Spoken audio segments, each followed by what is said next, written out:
स्वागत है आपका एक बार फिर से संस्कार उच्च माध्यमिक विद्यालय बढ़ाओ की ऑनलाइन क्लासेस में। और मैं गुरु राकेश एक बार फिर आपके सामने पेश हुए एक नई वीडियो के साथ।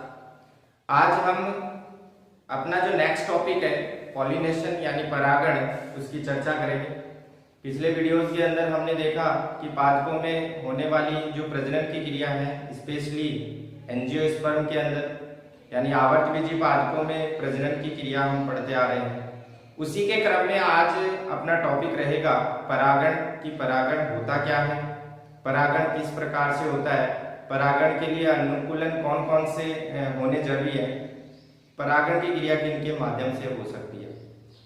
तो विद्यार्थियों, हम आज चर्चा करेंगे, अपना टॉपिक रहेगा आज का परागण।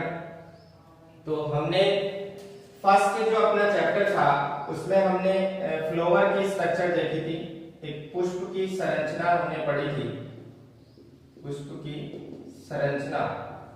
और उस पुष्प की संरचना में हमने देखा कि पुष्प की संरचना में कौन कौन से भाग होते हैं, किस प्रकार से होते हैं। तो हमने उसमें दो पार्ट देखे थे, दो जननांग हमने उसमें देखे थे।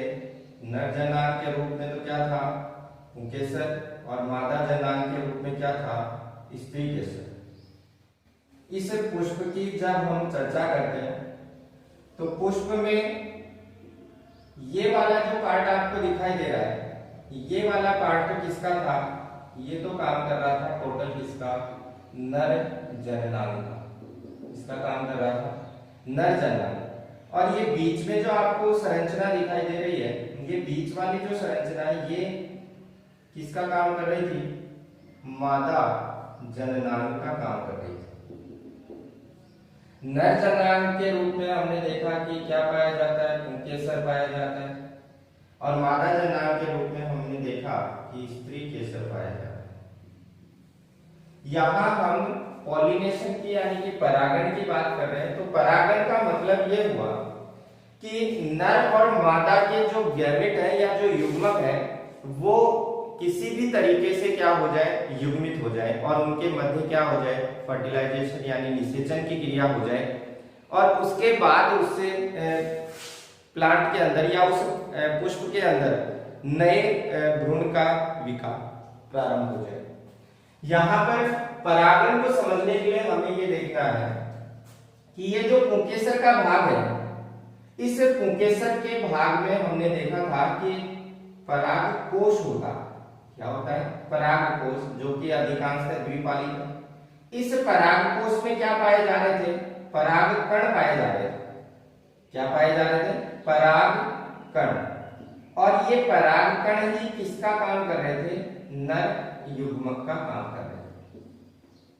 तो यहां पर हम ये समझना है कि नर जननांग जो है, इस नर जननांग में उपस्थित ये परागकण किस प्रकार से इस मादा जननांग तक पहुंचते हैं। नर युग्मक का मादा युग्मक तक पहुंचना या पहुंचने की जो क्रिया है, उसी को हम पॉलिनेशन नाम दे सकते हैं। मैं सीधी सी भाषा में अगर कहूं तो मैं ये कह सकता हूं कि नर युग्मक परागकण का मादा की वर्तिकाग्र तक पहुंचने की जो क्रिया है वो क्या कहलाती है अपनी, वो हमारी परागण कहलाती है। मतलब परागकण किसी भी तरीके से कहां तक पहुंच जाना चाहिए, मादा की वर्तिकाग्र तक पहुंच जाना चाहिए। मतलब हम ये कह सकते हैं ये परागकण अगर यहां इस वर्तिकाग्र पर आ जाता है तो इस वर्तिकाग्र तक पहुंचने की क्रिया ही क्या है, परागण। नर युग्मक परागकण का कहां तक पहुंचना, वर्तिकाग्र तक पहुंचना, वर्तिकाग्र तक पहुंचने की क्रिया क्या कहलाती है, अपनी परागण कहलाती है। अब इसे परागण की बात करें, परागण के प्रकार की बात करें तो परागण के प्रकार हो सकते हैं दो। कितने प्रकार हो सकते हैं, दो हो सकते हैं। पहला हो जाएगा स्वपरागण और दूसरा हो जाएगा अपना पर परागण। परागण के प्रकार कितने हैं? स्वपरागण है और परपरागण है। देखो विद्यार्थियों, नाम में अगर हम अर्थ खोजें तो हम नाम से भी उसके अर्थ को थोड़ा सा निकाल सकते हैं। स्व का मतलब होता है खुद और परागण का मतलब खुद के अंदर ही परागण की क्रिया का होना। यहां पर हम देखें वर्ड है पर और परागण। पर का मतलब होता है पराया यानी कि दूसरे के माध्यम से, और परागण का मतलब परागण। अगर किसी पुष्प के अंदर उपस्थित नर जननांग के परागकण उसी पुष्प की वर्तिकाग्र के ऊपर जाते हैं या उसी पुष्प की वर्तिकाग्र पे गिरते हैं तो हम उसको क्या नाम देंगे? हम उसको स्वपरागण नाम देंगे। और अगर वो परागण किसी दूसरे के माध्यम से या किसी अन्य स्रोत के माध्यम से उस वर्तिकाग्र तक पहुंचते हैं, एक पुष्प से दूसरे पुष्प में जाते हैं, तो हम उसको क्या नाम देंगे? पर परागण नाम देंगे। अब यहाँ पर हम चर्चा करेंगे कि अपना जो सेल्फ पॉलिनेशन है, स्वपरागण है, उस स्वपरागण के प्रकार कौन से हो सकते हैं? मैं अगर ये तो हमने क्या देखा? ये तो हमने देखा कि परागण के प्रकार कौन से हैं। परागण के प्रकार तो दो हो गए, स्वपरागण, परपरागण। अब इस स्वपरागण की बात कर रहे हैं हम। इस स्वपरागण के प्रकार भी कितने हैं? दो। कितने प्रकार हैं? दो। पहला प्रकार हो गया स्वक युग्मन और दूसरा हो गया सजात पुष्पी परागण। यहां पर ये जो दो प्रकार हैं, इसमें हमें देखना है कि स्वक युग्मन तो क्या है, यानी इस स्वक युग्मन को ऑटोगेमी भी कहा जाता है। देखो कई बार इंग्लिश टर्म भी आपको थोड़ा सा ध्यान रखना है। स्वक युग्मन को क्या कहा गया है यहाँ? ऑटोगेमी। ऑटोगेमी का मतलब है हिंदी में स्वक युग्मन। अब यहाँ होता क्या है? स्वपरागण में तो हमने ये देखा कि स्वपरागण में होता क्या है? एक पुष्प के अंदर, जैसे अपन इसी पुष्प की अगर बात कर लें तो इस पुष्प के ये जो परागकण है, अगर ये इसी पुष्प की वर्तिकाग्र के ऊपर गिर जाते हैं तो हम इसको क्या कह सकते हैं? इस क्रिया को हम क्या कहेंगे?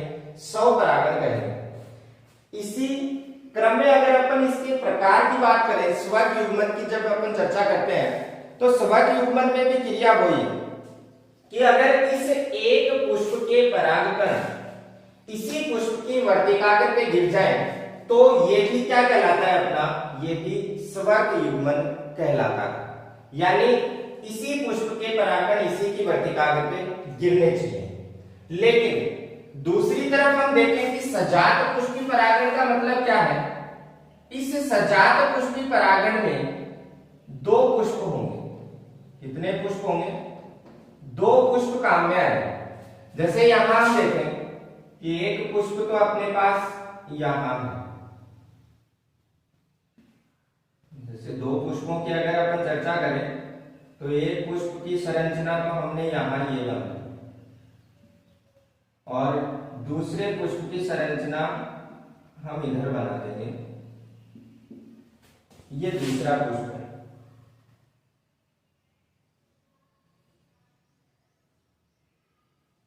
ये दूसरा पुष्प हो गया। इन दोनों पुष्पों के अंदर आपस के अंदर क्या हो? पॉलिनेशन की क्रिया हो, तो वो क्या कहलाती है? अपनी सजात पुष्पी परागण कहलाती है। अब यहां पर एक कंडीशन लागू है। जैसे मान लो कि ये कोई शाखा थी और इस शाखा के ऊपर ये लगी,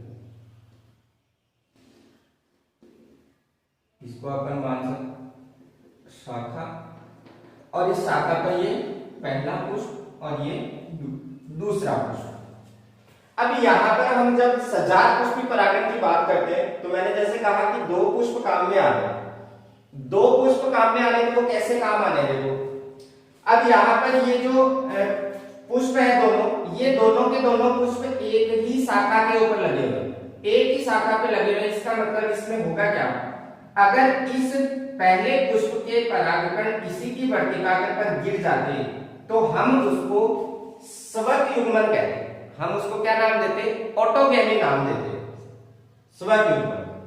लेकिन यहाँ इस सजात पुष्प परागण में क्या होगा, इस पहले नंबर वाला जो पुष्प है उसके परागकण किसकी वर्तिकाग्र के ऊपर जाएंगे, दूसरे पुष्प की वर्तिकाग्र के ऊपर जाएंगे। अब आप यहां ये सोचोगे कि सर ये तो पर परागण हो गया, नहीं, पर परागण नहीं हुआ है। क्यों नहीं हुआ, पर परागण के अंदर होता क्या है, एक पादप के दो पुष्प नहीं होते, यहां पर वही कंडीशन लागू होगी। जहां सजात पुष्पी की बात आती है वहां पर आप ये तो ध्यान रखें कि पुष्प कितने काम आने हैं, दो पुष्प काम आने हैं, लेकिन ये दोनों पुष्प एक ही पादप पर होने चाहिए, एक ही पादप पर होंगे, यानी ये दोनों के दोनों पुष्प एक ही पादप के किसी भी शाखा के ऊपर लगे हुए हो सकते हैं। लेकिन पर परागण के अंदर ऐसा नहीं होगा, पर परागण में भी पुष्प दो हो सकते हैं लेकिन वो दोनों अलग अलग पादप के पुष्प होंगे। तो आपको यहाँ पर ये ध्यान देना है, सजात पुष्पी परागण का मतलब ये हुआ एक ही पादप के दो पुष्पों के मध्य होने वाली परागण की जो क्रिया है वो क्या कहलाएगी, आपकी सजात पुष्पी परागण कहलाएगी। और इसको समझने के लिए आप यहाँ इसको समझ सकते हैं, पहले पुष्प के जो परागकण थे वो दूसरे पुष्प की वर्तिकाग्र के ऊपर जाकर गिर रहे हैं और दूसरे पुष्प की वर्तिकाग्र के ऊपर जाकर गिर रहे हैं, इसीलिए हम इस क्रिया को क्या नाम दे देंगे, सजात पुष्पी परागण नाम दे देंगे। यहाँ पर अगर अपन इसके एग्जाम्पल की बात करें, अगर मैं स्वक युग्मन की बात करूं तो स्वक युग्मन का एग्जाम्पल हम ले सकते हैं मटर। आनुवांशिकी के अंदर जो मेंडल ने पादप लिया था मटर का, उसमें ये बताया भी गया था आपको, 10th क्लास में आपने देखा होगा कि मटर का पादप कैसा होता है, स्वपरागित होता है। इसका मतलब उसमें कौन सी क्रिया होती है, स्वक युग्मन की क्रिया होती है। यहाँ अगर सजात पुष्पी परागण के एग्जाम्पल की बात की जाए तो हम यहाँ पर ले सकते हैं मक्का। मक्के के अंदर क्या होता है, एक ही पादप के दो पुष्पों के मध्य परागण की क्रिया होती है और फिर आगे की प्रोसेस संपन्न होती है। तो ये तो था स्वपरागण के प्रकारों की हमने बात की कि परागण दो प्रकार का होता है, स्वपरागण, परपरागण, और फिर स्वपरागण भी दो प्रकार का है, एक तो स्वक युग्मन और एक सजात पुष्पी परागण। इसके बाद मैं बात करूं, आपके दिमाग में क्वेश्चन आ रहा होगा कि सर यहाँ ये परागकण इस वर्तिकाग्र पे जा रहा है और यहाँ आप ये कह रहे हो कि ये परागकण इसी की वर्तिकाग्र के ऊपर भी जा रहा है, तो क्या इनके लिए कोई कंडीशन होती है, क्या इनके लिए कोई अनुकूलन होता है कि इस अनुकूलन की उपस्थिति के कारण इनमें सिर्फ क्या हो सकता है, स्वपरागण हो सकता है, या फिर इस अनुकूलन के कारण इसमें क्या होगा, परपरागण होगा। तो विद्यार्थियों बिल्कुल इन पादपों के अंदर या ये जो क्रियाएं हैं, इन क्रियाओं के लिए पादपों के अंदर कुछ ना कुछ अनुकूलन जरूर पाए जाते हैं और उन्हीं अनुकूलनों के कारण ही उनके अंदर वो क्रिया संपन्न होती है। अगर वो अनुकूलन उसके अंदर नहीं होते तो वो क्रिया उसमें संपन्न नहीं हो पाती। तो हम यहाँ अब डिस्कस करेंगे, मैं यहाँ चर्चा करूंगा अब स्वपरागण के लिए जो अनुकूलन है उनकी। स्वपरागण के लिए अगर अनुकूलन की बात करें तो जैसे स्वपरागण का मतलब हमें पता है कि एक पुष्प के परागकण उसी की वर्तिकाग्र के ऊपर आने चाहिए, इसका मतलब पुष्प तो एक ही है। अगर हम स्वपरागण के अनुकूलन की बात करें तो इन स्वपरागण के अनुकूलनों के अंदर सबसे पहले मैं चर्चा करूंगा आपका उभयलिंगता। सबसे फर्स्ट तो क्या होनी चाहिए उस पादप के अंदर, उभयलिंगता होनी चाहिए। दूसरा क्या होना चाहिए उसमें, दूसरा उसके अंदर क्लिस्टोगेमी, क्लिस्टोगेमी पाई जानी चाहिए। क्लिस्टोगेमी को हिंदी में कहते हैं अनुन्मील्यता। ये इसकी दूसरा अनुकूलन हम कह सकते हैं कि स्वपरागण होने के लिए पादप एक तो उभयलिंगी होना चाहिए और दूसरा क्लिस्टोगेमस टाइप का होना चाहिए, यानी अनुन्मिली पादप होना चाहिए। और तीसरी अगर मैं इसकी बात करूं तो तीसरा इसमें हम ये भी ले सकते हैं कि उस पादप के जो जननांग है वो समकाल पक्व होने चाहिए, या उस पादप में क्या पाई जानी चाहिए, समकाल पक्वता पाई जानी चाहिए। देखो विद्यार्थियों, अनुकूलन जो पादप के अंदर होंगे उसमें उसी प्रकार से क्रियाएं संपन्न होंगी। यहां हम स्वपरागण की बात कर रहे हैं तो स्वपरागण के लिए पादप में ये मुख्यतः 3 प्रकार के जो अनुकूलन है ये हमारे पास होने ही चाहिए। उभयलिंगता सबसे फर्स्ट है अपने पास उभयलिंगता। इस उभयलिंगता का मतलब क्या हुआ? उभयलिंगता का मतलब हुआ कि एक ही पुष्प में दोनों जननांग होने चाहिए, दोनों जननांग होने चाहिए, दोनों जननांग क्या हो, प्रेजेंट हो। अगर पादप के अंदर जो पुष्प है उसमें दोनों जननांग उपस्थित है तभी उसमें स्वपरागण हो सकता है। क्योंकि आप देखो, अगर एक पुष्प है और उस पुष्प में एक ही जननांग है, चाहे वो नर हो चाहे वो मादा हो, तो क्या अकेला नर जननांग स्वयं दर्शा सकता है? क्या स्वपरागण वो दर्शा सकता है? नहीं दर्शा सकता। इसलिए उस पुष्प का उभयलिंगी होना क्या है, बहुत जरूरी है, तभी आप उस पादप के अंदर स्वपरागण करवा सकते हो। तो सबसे फर्स्ट कंडीशन अपने पास थी कि पुष्प कैसा होना चाहिए, हमारे पास उभयलिंगी होना चाहिए। जैसे अगर अपन बात करें एक एग्जाम्पल की, तो इसका एग्जाम्पल हम ले सकते हैं मटर। मटर का पादप जो है वो किस टाइप का है, उभयलिंगी है, यानी एक मटर के पुष्प के अंदर दोनों जननांग उपस्थित होते हैं। इसी कारण उस मटर के पुष्प के अंदर कौन सी क्रिया होती है, स्वपरागण की क्रिया होती है। इसके बाद अपन नेक्स्ट बात करते हैं अनुन्मील्यता की। अनुन्मील्यता का मतलब यहाँ यह है कि कुछ पादप के अंदर जो पुष्प पाए जाते हैं वो पुष्प कभी भी खुलते नहीं है। खुलने से मेरा मतलब यहाँ है कि वो पुष्प कभी भी खिलता नहीं, वो हमेशा क्या रहता है, बंद रहता है। तो आप ये देख सकते हैं कि अगर पुष्प बंद है तो उसके जननांग उस पुष्प के अंदर रहेंगे, क्योंकि बाहर उसके बाह्य दल और दल उसको कवर कर लेंगे जननांगों को। अगर पुष्प बंद है तो बाहर से उसके अंदर क्या नहीं आ सकता, परागण जो है या परागकण जो है वो नहीं आ सकता परागण की क्रिया के द्वारा। इसका मतलब ये, इस अनुन्मीलित पादप के अंदर पुष्प कैसे होते हैं, पुष्प हमेशा क्या है, बंद।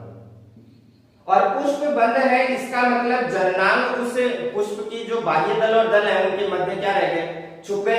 और पुष्प बंद है तो बाहर से कोई परागकण उसके वर्तिकाग्र के ऊपर या पुष्प की वर्तिकाग्र तक नहीं पहुंच पाता, इसलिए उसमें कौन सी क्रिया संपन्न हो सकती है, स्वपरागण की क्रिया संपन्न हो सकती है। अगर अनुन्मीलित पादप के एग्जाम्पल की अपन बात करें तो इसका एग्जाम्पल है वायोला। एग्जाम्पल की अगर अपन बात करें तो इसका एग्जाम्पल हो जाएगा वायोला या कनकोआ।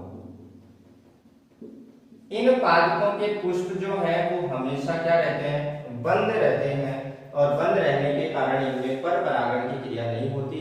पर परागण नहीं होगा इसका मतलब कौन सा होगा, स्वपरागण, क्योंकि परागण दो ही प्रकार का हो सकता है।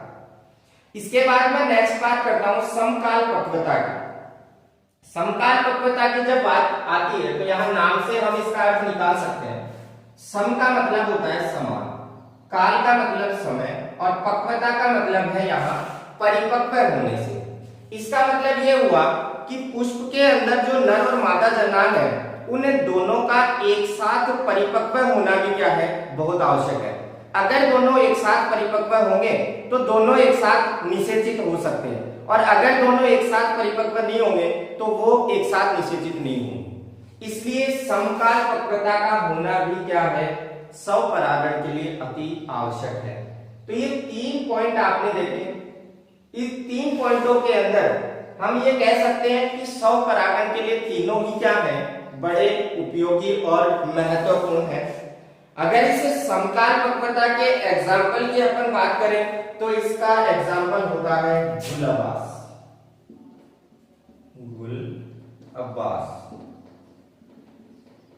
मिराबिलिस अपन इसको नाम दे सकते हैं। ये 3 अनुकूलन है किसके लिए? स्वपरागण के लिए। यहां आप स्वपरागण के बारे में 3 अनुकूलन निश्चित तौर पे ध्यान रखेंगे। ये हमने चर्चा कर ली है कि पॉलिनेशन यानी कि परागण क्या होता है, परागण के प्रकार क्या होते हैं, और परागण के प्रकार में जो पहला प्रकार था स्वपरागण, वो कितने प्रकार का होता है।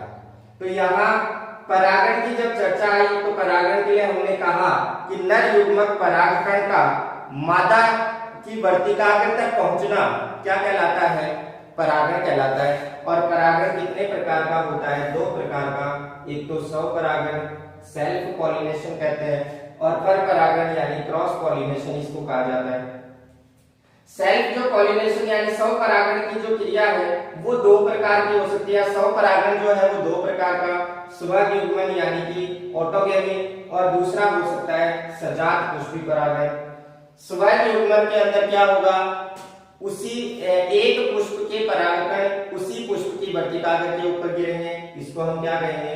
स्वयं युग्मन। एग्जाम्पल क्या हो गया इसका? मटर। दूसरा हम प्रकार देखें स्वपरागण का तो सजात पुष्पी परागण होता है। ये थोड़ा सा इंपॉर्टेंट है, इसको आपको ध्यान रखना है क्योंकि एग्जाम में ये क्वेश्चन पूछा भी जा चुका है कि सजात पुष्पी परागण क्या होता है। तो आप यहाँ कंफ्यूज नहीं हो। सजात पुष्पी परागण और स्वयं युग्मन ये दोनों अलग क्रियाएं हैं और इनमें एक बहुत ही छोटा सा अंतर है।